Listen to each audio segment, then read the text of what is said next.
we should give some time for people to come in. When you say go live, hello,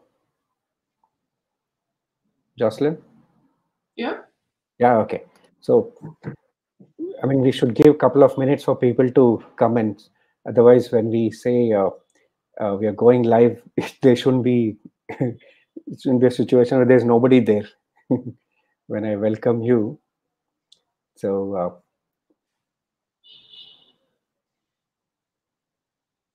yeah, I think it's live now. So we'll chat for a couple of minutes and then we can start with a formal welcome so that people who have registered can start coming in. Does it work? Sounds good. So how's New York? Is it cold? It's Is it very hot today? It's going to be about 90 degrees. Oh, okay. That's the heat in India now. I know it's been terrible. Yeah, in the north it's quite terrible. I think south. That's why I'm wearing a jacket. So it's been raining. It's cool. It's cool. It's been raining a lot.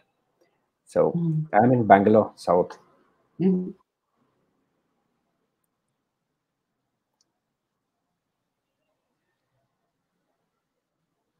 So did you have such conversations after you launched the book?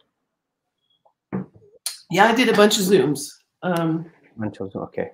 No, there was nothing live because it was the middle of the pandemic. But and then I did one day just a something like 30 radio shows, just like back to back with folks all over the country.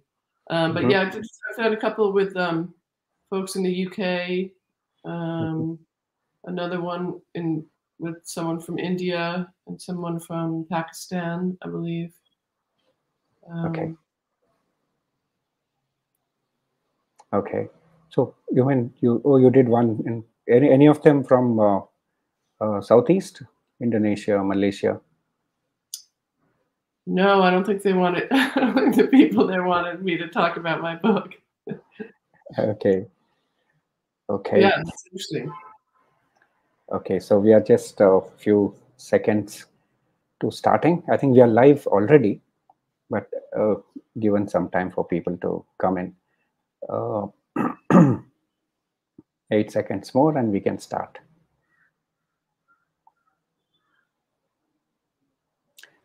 Okay. Yes. So welcome, Jocelyn Zuckerman. Thanks so much. To GLF Green Dialogues. Welcome to the audience. We are here to talk about Jocelyn's book. You could see that I purchased your book. Thank you. And read it. That's what you got, because this is the UK version. Oh, okay, this is that you might get that one. This must be from US. Yeah. Yeah, great. So if you couldn't see the title properly, the book is titled as Planet Palm: How Palm Oil Ended Up in Everything and Endangered the World. I must say, Jocelyn, I loved the book and really understood the devastation palm oil is causing us, and feel bad that India is contributing so much to the devastation of rainforests in Southeast. And I think increasingly it's going to be in Africa and Latin America as well. So I think the best thing your book does is it compels readers to examine the connection between the choice we make at the grocery store and a planet under siege. So I think it's meant for consumers to become more responsible. And I believe we can't make much of a dent in how the politics is run and how the link between politics and business happens. It's not much we can change there, but consumers can change it. And we'll come to that question about how the consumer movements are picking up some in different countries. So I'll start with this is a literature platform. So I'm obliged to start with this question. What provoked you to write this book, Jocelyn? So for a long time, I worked at a magazine called Gourmet, which was about food, obviously. It also did some environmental stuff. And after that, I worked for a magazine called On Earth, which was the magazine of the Natural Resources Defense Fund, or NRDC. And when I was working there, I had pitched a story. This would have been, I think, 2013 or 2014. I had pitched a story about land grabs. And this was around 2008. You might remember the food and fuel crisis. And so there was this phenomenon of corporations, land poor countries, agribusiness, buying up big swaths of fertile land in the global south, mainly in places where like maybe traditional land rights were easy to exploit and the governance wasn't great. So that was the story that I wanted to do, and I had settled on Liberia as the place to report it, in part because of the historical connections between the U.S. and Liberia. Anyway, so I went down to I traveled to Liberia to report on this story, and when I got there, I found that the rainforest had been completely razed. In one area, they had just cut it all down, and then in other areas there were these oil palm. So the plant itself is the oil palm, and then you get palm oil from it. There are these young oil palm trees for miles and miles and miles. So basically, the story that I had planned to do about land grabs, when I got down there, it seemed that like all the grabbing that was happening there had to do with this crop, the oil palm. And as I said, I worked at Gourmet magazine. I've written about agriculture for a long time. I've written about environmental issues, but I really didn't know anything about oil palm. In fact, it was towards the end of my trip, I said to the Liberian guys that I was with, like, can we go see like an actual oil palm fruit? I didn't even know what it looked like. Like that's how sort of ignorant I was about the issue. And then when I got back, I wrote the story, and I just got so curious about, why were they chopping down the rainforest to plant this thing that I didn't even know, what it, like, I was like, do I eat palm oil? It was like, it's not something that you encounter in your day to day. And then I learned about the industry is 85% of the global supply now comes from Indonesia and Malaysia.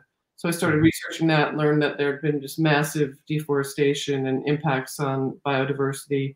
So then just started looking around, the other parts of the world where the oil palm industry was going in, and also looking back in time at the history, which I found really fascinating. And just thought, yeah, the world should know, consumers in particular should know that we're consuming this stuff, and the impact that it's having on our bodies, on the planet, on climate change issues, biodiversity.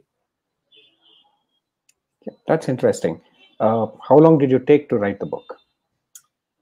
I was sort of doing other things. I was writing other magazine stories in the meantime. So I guess total from like the time that I decided to do it to the time it was published, I think it was 5 years.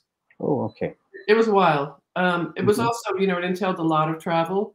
As I said, I Southeast Asia, which is literally on the other side of the world. So it was sort of, and in order to sort of get the book contract, I had to do the proposal, which entailed travel. So I sort of pitched different stories to different magazines so that I could get a magazine to pay for me, say, to go to Sumatra and report, and another magazine to pay for me to go to Brazil and report that part. So I sort of, I had to do it in chunks. And then finally I had the proposal and got the contract, and then I could work exclusively on the book.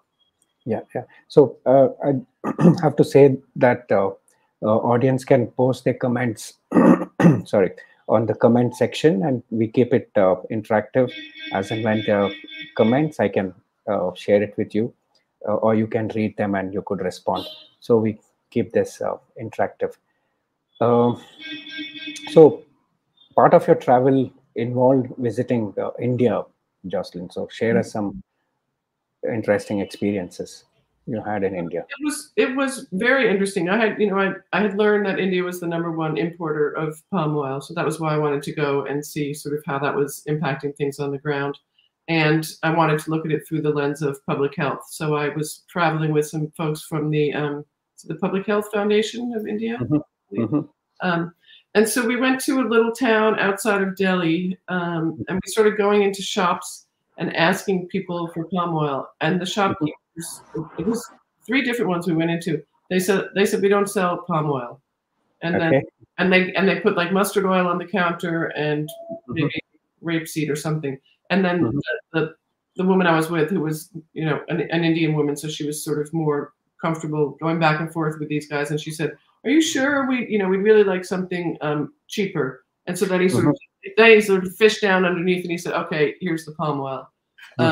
So that was very interesting to me. We also asked street vendors, street food vendors, what they were cooking their snacks in, and I think he said soy oil. Anyway, right under his cooker was the package of Rushi Gold. I could see that it was palm oil right under there. So what was very interesting to me was that there was this stigma, and I would love to hear from you. I mean, I think this was 3 or 4 years ago when I was there, and then I was speaking to a journalist, and he said, "Oh yeah, everybody's using palm oil here, but nobody tells. It's a secret." So, I reported on palm oil in a lot of other countries, and this was the first place where I had learned that it was sort of like under wraps. People didn't want to talk about the fact that they were using palm oil. I mean, that's surprising because I think there's no stigma as such in most of the places. They just use it as if it's another oil. Interesting.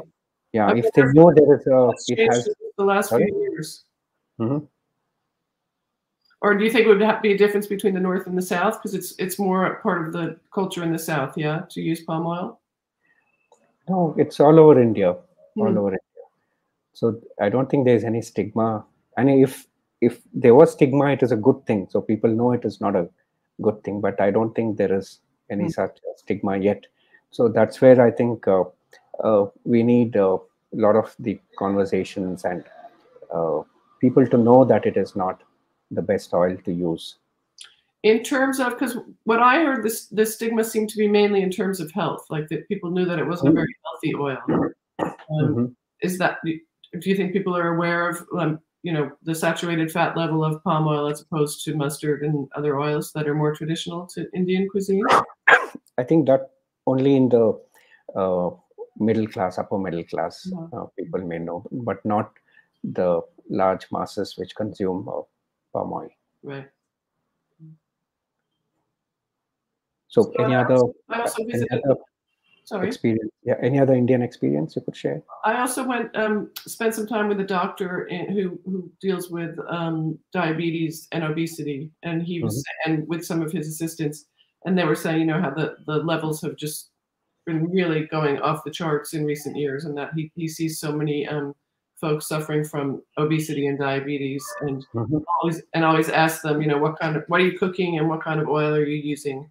I think part of it is what kind of oil folks are using to cook at home, but I think a lot of the problem is all the the huge growth of fast food restaurants and processed food in India. Yeah. I had the statistics in my book. I mean, it's something like, the number of fast food restaurants had increased by, I don't know, 200% in the last couple of years or something. I don't remember the actual figures, but with the multinationals just like swarming into India and flooding it with sort of oily snacks and fast food stuff. Much of it sort of enabled by this very cheap oil that they can use to make the food. Yeah. Again, I'm inviting the audience to post your comments so that we could make this an interactive conversation.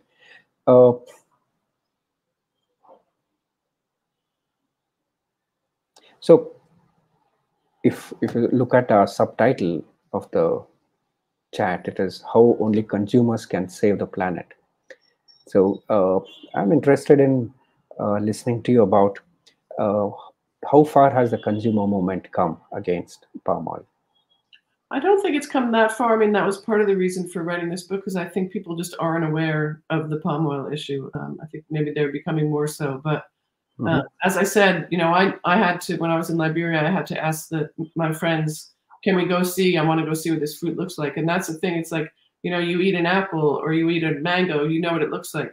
Palm oil, you're not going to like bite into the fruit. And it's basically, it's enabler, as I said, for all of this processed food. So part of it is like, it's this invisible thing. It's in everything, but nobody really knows it's there. So what I wanted to do was bring this to light, and again to make it clear, you know, you might not even realize you're eating it, but you should know that you are, and you should know that these are the impacts that it has on tropical rainforests, biodiversity, climate change, and health, as we discussed. So who do you think should take a lead in educating people about this? I mean, it's particularly complicated in India and other countries, I think, where you know, the national income level is not that high. So as we know, the palm oil is so cheap. Yeah. So it's like, you know, when you've got a lot of consumers who don't have a lot of money and they need the cheapest option, then they're going to go for palm oil. So I think more importantly, it should be the multinationals, you know, the sort of Unilevers and PepsiCos and Nestle that are using the palm oil in all this food that they're sort of dumping on our populations. That you know, it's enriching them, but it's not enriching the consumer or the environment. But you think that corporates are now aware of this? Oh, absolutely. They're definitely aware. Yeah. I mean, there have been a lot of campaigns that have targeted specifically, based mostly, I guess, in the States and in the UK, that have targeted Nestle, that have targeted PepsiCo, and they have, you know, they have made some advances. They've made some changes in the way they do business in terms of, you know, trying to avoid deforestation, trying to avoid human rights violations. But it's such a massive industry that I think, you know, even if they're taking some steps to fix it, there's still a wide area for, you know, for failure, for sort of still chopping down rainforests and using forced labor. So do you think it's I mean, I'm sure it's not a good idea, but want to hear your perspective that India wants to reduce its import of palm oil and then do its own cultivation, while I mean, the conditions are not as ambient as it is in Southeast Asia, so productivity is going to be low. Right.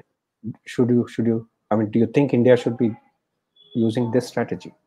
I mean, I don't, because there's already so much palm oil in the Indian diet. But as I said, I know that all these things are very complicated. I mean, I can also understand and sympathize with the idea of wanting to be more independent and not dependent on these imports. Should there be, you know, I mean, as we're seeing now with Ukraine, with wheat and grains, countries sort of closing their doors and not wanting to export. So, you know, you can understand that there's a desire to be independent in terms of oil, whether it's for food or energy. But as I said, India is already the #1 import. I mean, there's so much palm oil in the Indian diet already, it seems to me, given the health profiles. If you look at the health profile of palm oil next to more traditional oils used in Indian cuisine, mustard, rape, sunflower, palm oil is 50% saturated fat, and palm oil is 80% saturated fat. Those other ones are more like 7, 12%, I think. So if you're looking just at the health impact alone, those other mustards or those other oils are going to be much better for the diet. And as you said, it's not the ideal growing conditions anyway, so I don't think the productivity is going to be great. So you said your book was listed in New York Library where as one of the best books last year. Can you tell us a bit about that? Yeah, so it's called the Helen Bernstein Award. It's the New York Public Library, and they shortlisted 5 books, nonfiction books that shine a light on, what do they say, sort of important topics that people don't know about. So mine was one of the 5. I just learned 2 weeks ago that the book that won is called Invisible Child, which is about a young African-American girl growing up in Brooklyn, actually not far from my home, but and how she just sort of swallowed up in the system. The book won the Pulitzer last week as well. So yeah, right. It's a tough competition, but I'm just thrilled to be included in that list. So did your book being listed help in selling more copies? You know, I don't even know. I haven't even checked in with my publisher. It was just announced. I mean, the short list was announced, I guess, about a month ago. I would hope so, because it was. I know it got some publicity. It's sort of a well-known prize, but I haven't checked the actual numbers. Great. Since we don't have a comment yet, so let's go to the other question. Yeah, so why do you, I mean, reviewers call your book as an investigative book, not just a reportage about palm oil. So tell us a bit about the investigative part of it. So, well, it entailed, on the one hand, it entailed sort of just reading a lot of books and looking back at archives for the history part of it. And then the other part was just traveling. As I said, first I went to Liberia. I also made a couple of trips to Southeast Asia, to Indonesia and Malaysia. Spent time in particular in Sumatra, did a couple trips there. And what I was trying to do was find sort of characters, you know, that I didn't want it to be just super dry, just like facts. I wanted to find characters with people whose lives were being really impacted by this industry in one way or the other. So in Indonesia, I spent time with in a place called it's up in Aceh. There's a tropical rainforest there. Beautiful. It's called the Loiser ecosystem. It's sort of mountainous and just this beautiful intact jungle, although being encroached on from all sides by the industry. So there I spent time with a guy named Rudy Putra, who is he grew up in the area, and he got very attached to sort of the wildlife as a child, and then saw what was happening with the industry coming in and cutting down the rainforest. So he sort of devoted his life to defending the Sumatran rhino and elephant and tiger. And so he works with, he sort of co-ops people who are poaching these animals, because the problem is they're cutting the rainforest down, and these populations always lived in the forest. They got their water from the rivers, they got their building materials, they got their food in the forest, and now with that gone, they're just sort of impoverished and they're kind of marooned there without livelihood. So a lot of them have taken to poaching animals because they can sell them and, you know, make enough money to feed their family for a month or something. In particular, they were poaching helmeted hornbill birds, which are these birds with this big sort of solid cast. Yeah. They call it red ivory. It's this beautiful hard red thing that people will use for carvings and sort of trinkets and jewelry. So those birds are worth a lot of money. They're critically endangered at this point. So I spent some time with guys who were poaching those. They admitted they were one of them came in with this big gun, and they admitted that, you know, they go out at this time, and the birds, they said they always travel in pairs, so they know exactly where they're going to be. And it was kind of heartbreaking, because these were young guys in their 20s, and they told me, you know, the guy was kind of cocky with his gun when he came in. He was sort of bragging about how many he'd shot down, but then they were saying, you know, what he said that he had the gun modified because when he bought it, it shot, I think, 4mm pellets. But he said those ones were so small that they didn't always kill the birds on impact. So he had to have this gun modified so it could shoot 5mm. I believe those are the dimensions, pellets, because they said they couldn't bear to see the birds suffer. Like they said, you know, we don't want to do this. We would rather do anything else if it were legal, but there are no options here. There's no livelihoods, there's no land to farm. So anyway, it was just an interesting, you know, it's like you think poacher, and as I said, there's a picture of this guy with his gun, and you think, oh, these people are so bad, and in fact, you know, they're just going to feed their families and you know, turning to the environment and seeing what they could possibly do to make some money. So that was one way, you know, I thought, and I mentioned that I had done various magazine stories. So that one I pitched to Audubon, the magazine about birds. That was sort of, you know, when I was first reporting in the book, finding ways to sort of how the industry is impacting these people, as I said, and finding different outlets, magazine outlets that might underwrite my trips to these places to report them. I also spent time in Sumatra with a guy named Ian Singleton, who's a British primatologist, though he's lived in Indonesia now for 25 years or something.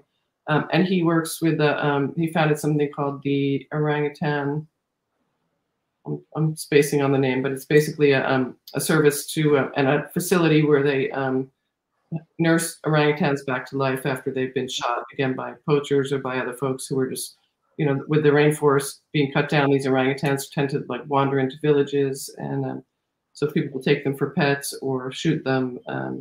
Again, critically endangered. So these animals being massively impacted by the industry. So your book also covers, has a significant section on what are the good things that are happening all over the world. Uh, I've seen one in Amazon, for example, where if the indigenous communities are given Mm-hmm. land rights, how they shift from uh, ones that are bad for the environment to the ones that are good. So, and that movement is picking up. Can you tell us a bit about the positive developments that are happening across Yeah, many there's been countries? a lot of research, in particular in the last year. I know there have been a lot of studies about indigenous folks in the Amazon and in other places, and just comparing, their stewardship of the forest as compared to even in government protected areas.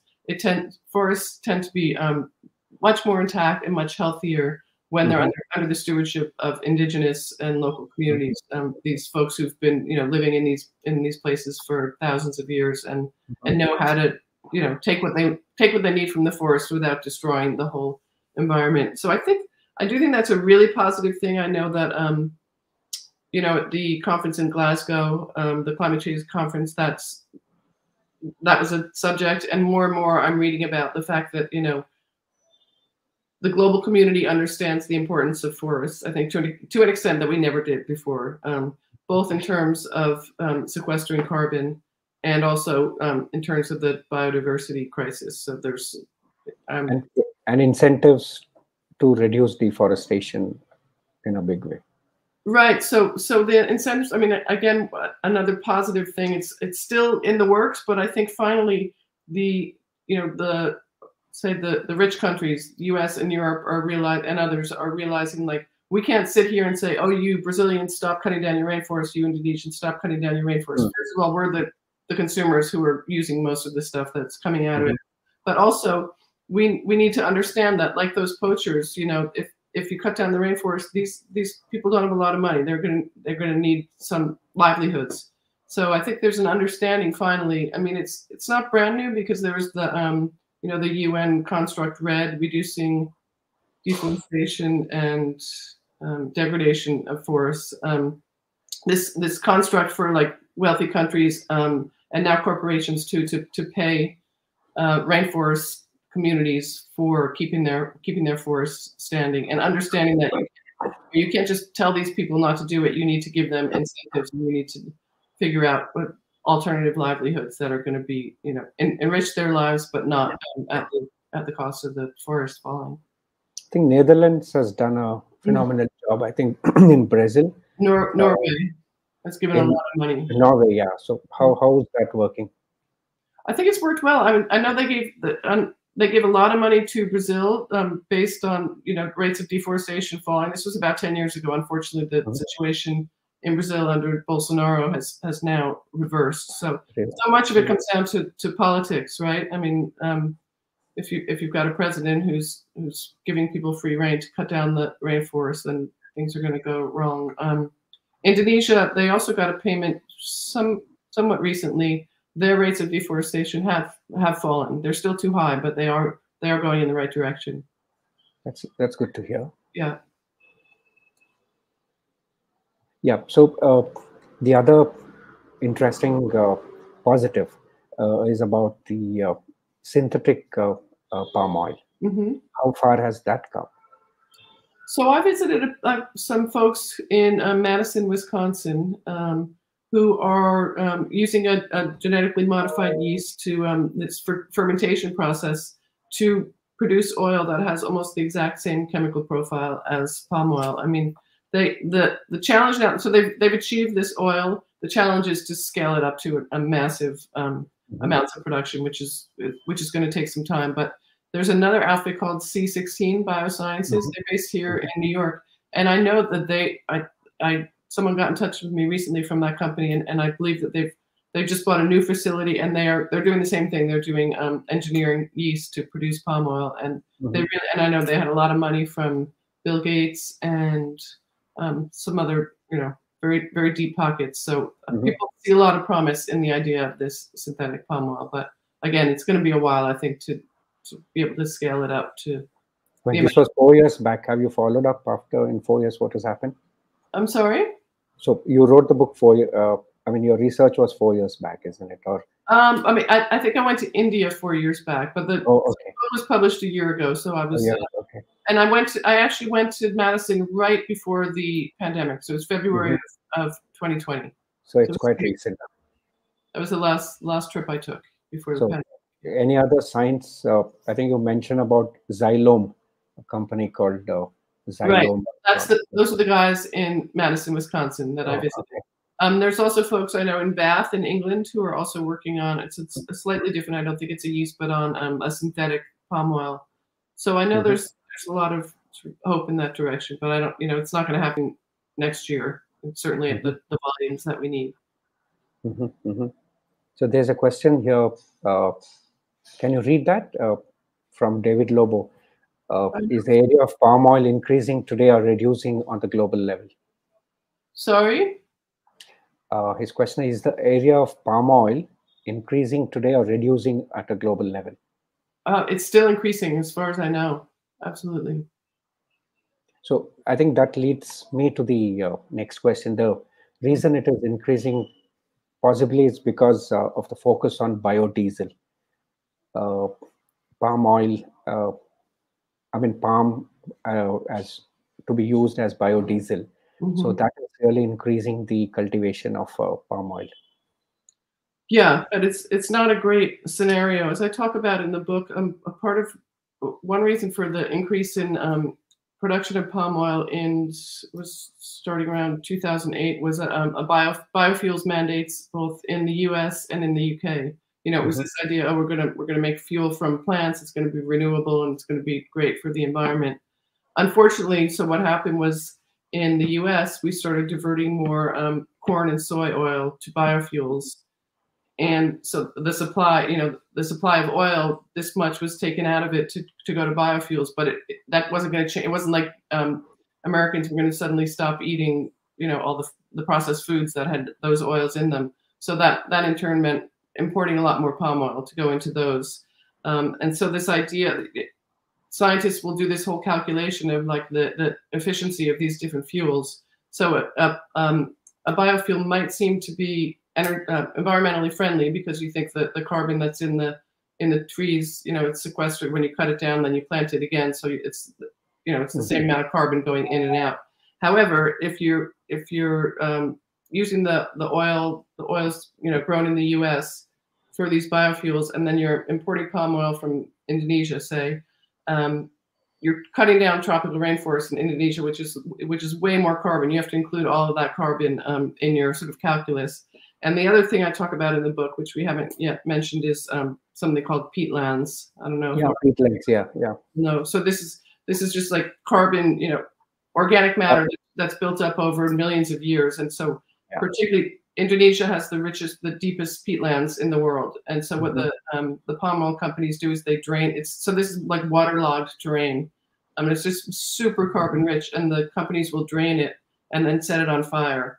And when you do that, it's just massive amounts of carbon into the environment. So this whole idea of like this being environmentally friendly because it's plants, the whole calculus is off once you introduce the carbon when the biomass of a rainforest and the soil, and in particular in peatlands. I think the carbon emitted by biofuels is not counted as part of the emissions for climate change. There is an issue there. I think they're being realized only now. So what was known as green fuel is no longer green, isn't it? Right, but I think people now are realizing, wait, because I know like the EU put in this renewable fuels mandate, and then when scientists started doing the calculations and realizing, this isn't so green after all. If we're cutting down the tropical rainforest, we need to include all of that carbon. So they have now passed a law that you can't get biofuel from palm oil because they've realized that the calculus it's way more carbon intense than traditional fuels. Petro. That's interesting. Mm-hmm. Only UK has done that, or US as well? UK. UK. Yeah. Well, that's because in the UK they use actual palm oil for biofuel. In the US, in the US, it's sort of, it's this displacement thing that's happening because they use the other oils. Yeah. Mm-hmm. Okay. So there's another question. You want me to answer this one? Yeah, yeah. So the question is, did you face any resistance or difficulties when you were researching for this book, given how pervasive this industry is? And yes, I absolutely did. And I don't think I'll be going back to Indonesia or Malaysia anytime soon.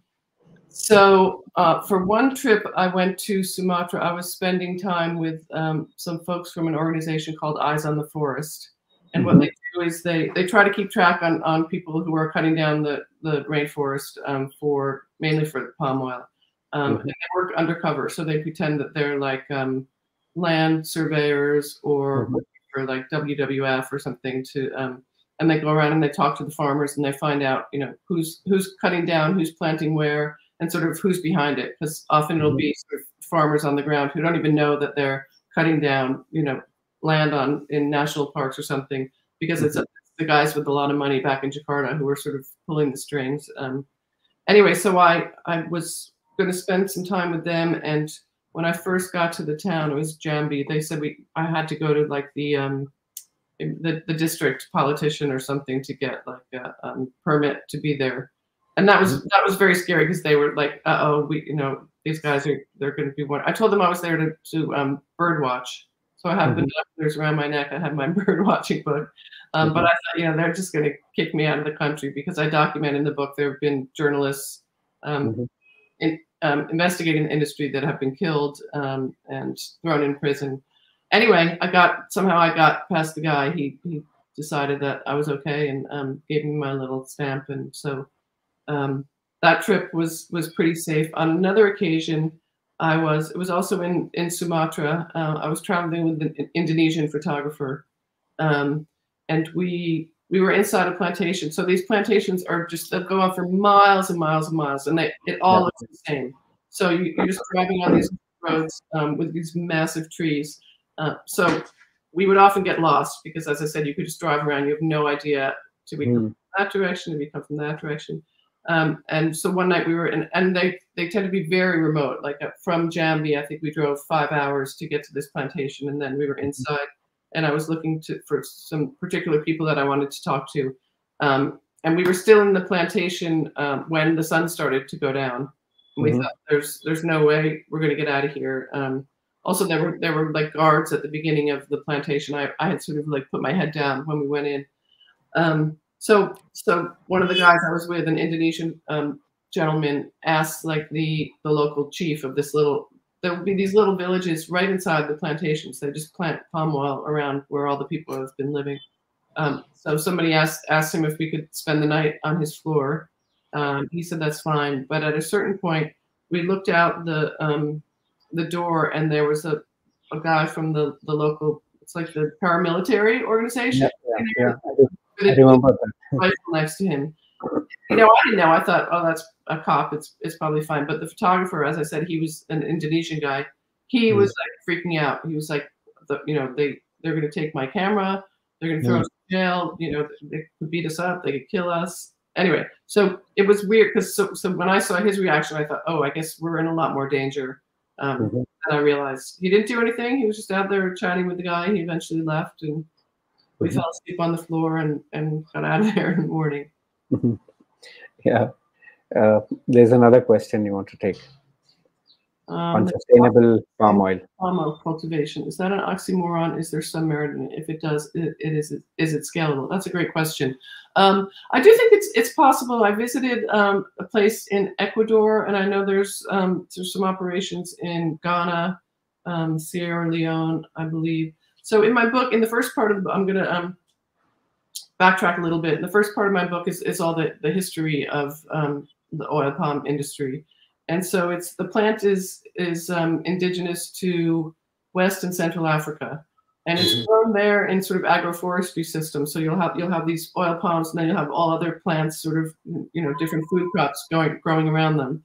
And it's been a huge important part of the diet and the culture and building supplies for centuries in those populations, and it's sustainable. The way it's grown there, it's not, they're not monocultured plantations. These are, as I said, agroforestry systems.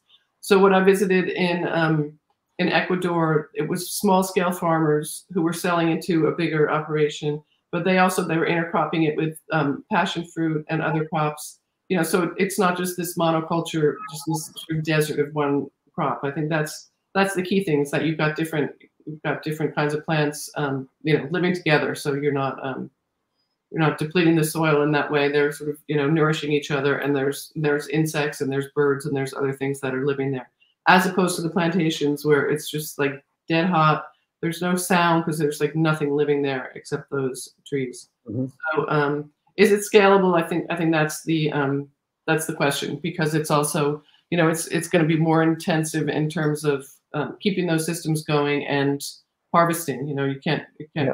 With a part of why a plantation is so lucrative is you got cheap labor, right? And you've just got this massive thing. You're just doing the same thing on a territory that's miles and miles. So I make the point in the book, there's so much palm oil now in the world that was never there. It wasn't like, and the growth in the palm oil industry isn't the parallel to population growth. It's not like, we need palm oil because the population. No, there's way more vegetable oil in the global diet than there ever was, which is not a good thing. Like, we don't need all that vegetable oil. So my argument is, let's look at the land we have and what we're growing on it, both in terms of climate change, biodiversity, human health, and figure out, what are the crops we need that are going to nourish our bodies and the planet. And it's not more and more and more palm oil. Mm-hmm. Since you were there in Southeast Asia, Indonesia, Malaysia, Philippines, I'm not sure whether you went. I didn't go to Philippines, but there's a lot of palm oil there. Yeah. Palm oil there. So palm oil and coconut palm, so they both coexist in these countries. Uh-huh. And, a lot of coconut in the Philippines, right? Yeah, a lot of coconut there. So why isn't there an incentive for the farmers to take to coconut instead of palm oil? I'm going to throw that question back at you. I think you're the coconut expert. It's harder to harvest, is it? Or you get less oil? I think that's part of it. I mean, one of the reasons the palm oil industry has taken off so much is because the plant is so productive. You can get so much oil from an acre, much more palm oil from an acre planted with oil palm than you can get, say, soy oil or corn oil from an acre planted with those crops. I think there's a consideration, though. You're getting all the protein from soy, which is something the industry likes to not talk about. They like to just compare the oil and not admit that from soy you're getting other things. Mm-hmm. Anyway, I want to hear from you about coconut oil, because I don't know enough about it. So I think the problem was until recently, because coconut tree takes a long time, 8 to 10 years, the traditional coconut tree, for it to start giving the nuts. Uh-huh. The hybrid versions that are there today all over the world, they start giving you nuts in 3.5 years to 4 years. That's about the same for palm oil. It's the same for palm oil. So I see that there could be an incentive for farmers to go to switch to coconut, because when you do coconut, you can do many things around that, not just only coconut. What about the yield of oil? Is the yield anything close to palm oil? Yep, I think the newer varieties, hybrid varieties, the yield is higher, much higher than the traditional varieties. So I mean, it's very delicious, unlike, I would say, palm oil, but it's also super high in saturated fat, coconut oil. So I believe that that's also not true. Huh? That's also not true, I'm told. That that's the campaign against coconut oil from the U.S. Corn oil industry. But I think it's true that it is like 80% saturated fat, coconut oil, isn't it? I think it's been debunked now that it is not. Huh.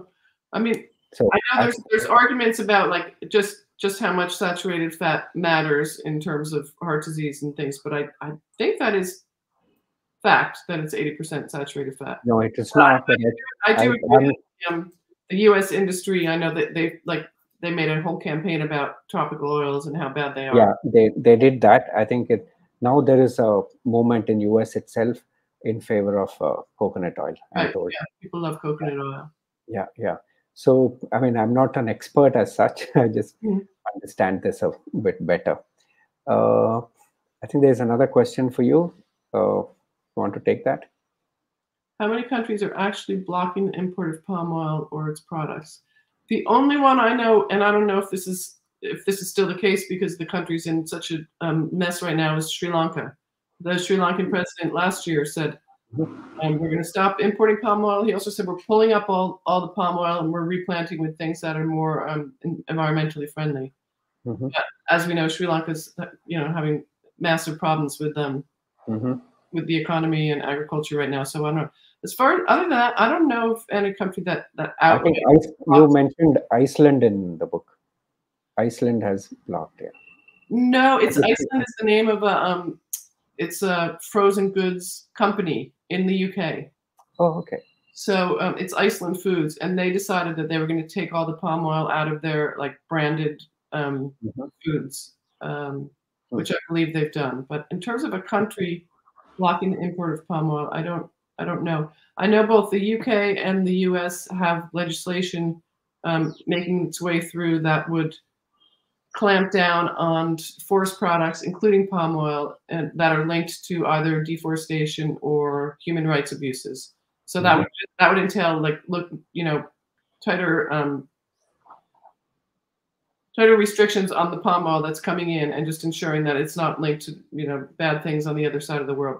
But it doesn't entail an outright ban. The other thing that happened is last year, the U.S. did block imports of palm oil from 2 specific Malaysian companies because they had linked to forced labor, linked companies' plantations to forced labor and other human rights abuses. So but those are those particular countries. It's not the product itself. So how's the media playing the role here? Is media playing a proactive role in communicating that palm oil is not that great, why people should make a choice? I think there's a lot of media, like in Southeast Asia and in countries where palm oil is a big deal.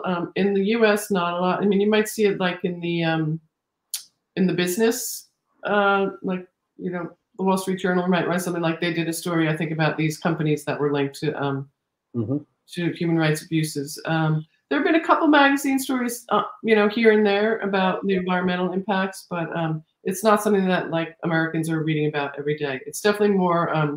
It's been more in the media in the UK, in France, in Italy, it's in Scandinavia. I know that those consumers, I think, are a lot more aware of it. So, see, your book was listed among the 5 books for ideas which are not well known, right? So how do you intend taking your findings from the book and making it much more accessible to general public? Because it's nice. I think your book has such interesting content, especially for consumers who will be convinced that they should shift. So how do you intend taking this, making it more popular?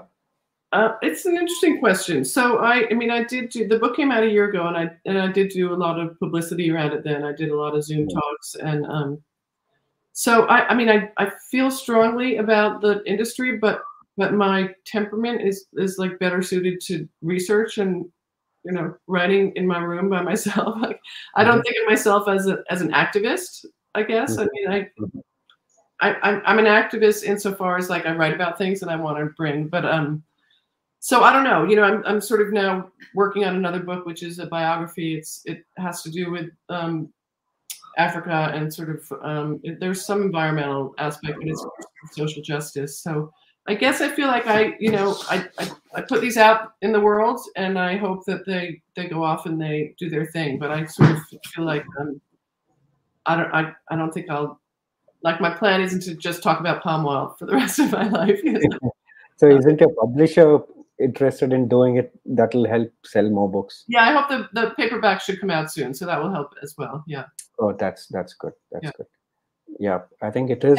I do think more and more people are starting to, given the climate situation that none of us can pretend doesn't exist anymore.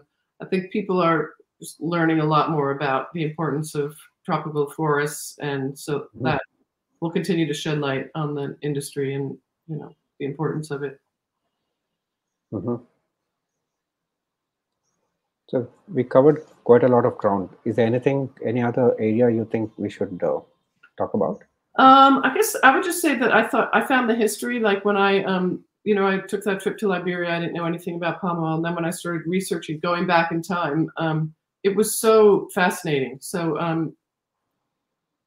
I said the tree is indigenous to West and Central Africa, but it played a huge role in the Second Industrial Revolution, and in fact was like the basis for the colonization of Nigeria. So there was a British guy that went down there and got involved in the palm oil industry because they were exporting a lot of oil to the UK at that point, originally for lighting lamps and for making candles. It wasn't for food at that point. And then he sort of got a foothold in that part of the on the continent, and basically then monopolized the whole industry and kicked out all the Africans who had been running it for for centuries. And then another guy, William Lever, I write about in the book, who was the founder of the multinational. Yeah. Right. So Unilever was founded, started with palm oil. Who knew? I had no idea. And that was in the Belgian Congo. So it was he came in after King Leopold, which whom your viewers might know was like just a terrible tyrant and murdered something like 10 million Congolese in trying to get out ivory and rubber. It was at that point. And then Lever came in and said, I'm a Christian, I'm a humanist, I'm going to treat the Congolese well. Well, not the case. He also used forced labor and kicked people off their land. And but anyway, just as I said, the whole backstory and the importance of the industry over the centuries, which I had no idea about, I thought was really fascinating.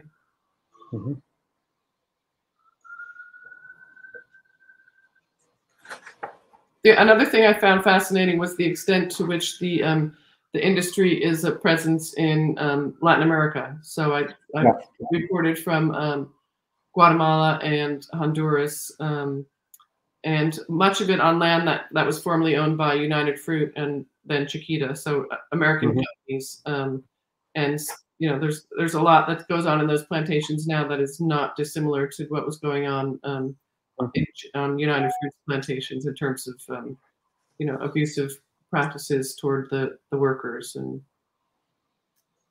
local communities. So I think recently Indonesia had put a ban on palm oil exports, rather. So I think they just lifted it like 2 days ago. Yeah, 2 days ago, yes. So where do you see the future going in the next 5 years? My hope, as I said, at Glasgow, there was a lot more talk about tropical rainforests and their importance. I guess my hope is that the global community recognizes this and sees the extent to which the palm oil industry is part of that problem, and particularly in terms of if it's going to continue to expand at the expense of forests, and that the global community gets together and puts in place mechanisms to help the governments of places like Indonesia and Brazil, Guatemala, these other countries that are expanding their wild palm industry at the expense of the forests, and work out things to support the people in those communities to find alternate livelihoods without growing more palm oil. Because again, I just don't think we need this much palm oil in the global diet. Yeah. So someone here, when is part of our GLF team, is asked about how can we use the movie or the video medium to communicate. You know, I know that there is a documentary. A woman based in New Jersey sent me the sort of rough cut of a documentary she's made, and it's based in the protagonist is a young Indonesian woman activist who's sort of fighting the palm oil industry. I think that'll come out next year, but I don't know. I don't imagine it's going to be, you know, a huge commercial release. Yeah, I agree. I think it would be great to get a documentary or like a feature film. You know, that's something that would reach a wider audience, but that would touch upon these issues. There are a lot of videos again on palm oil, which I saw them before as part of preparation for my chat with you. I think there is a movement, but it's not strong enough. Yeah. I think the. What about in India? Is there any sort of? I don't think there's any movement at all. Yeah. I mean, India being the biggest contributor to rainforest destruction, I think there is a need for some activism in India. Sadly, it is not there. I haven't seen any such activism. I think once your book goes paperback, and there could be more people reading it. Because right now it is quite expensive. It's about 2,000 rupees. I paid for your book. I think the paperback would be so much accessible. Right. And of course, some movies or documentaries and things like that. Yeah. So, thanks a lot, Jocelyn, for your time. Thank you so much for sharing this. This has been really nice. I appreciate it. Yeah, thanks a lot.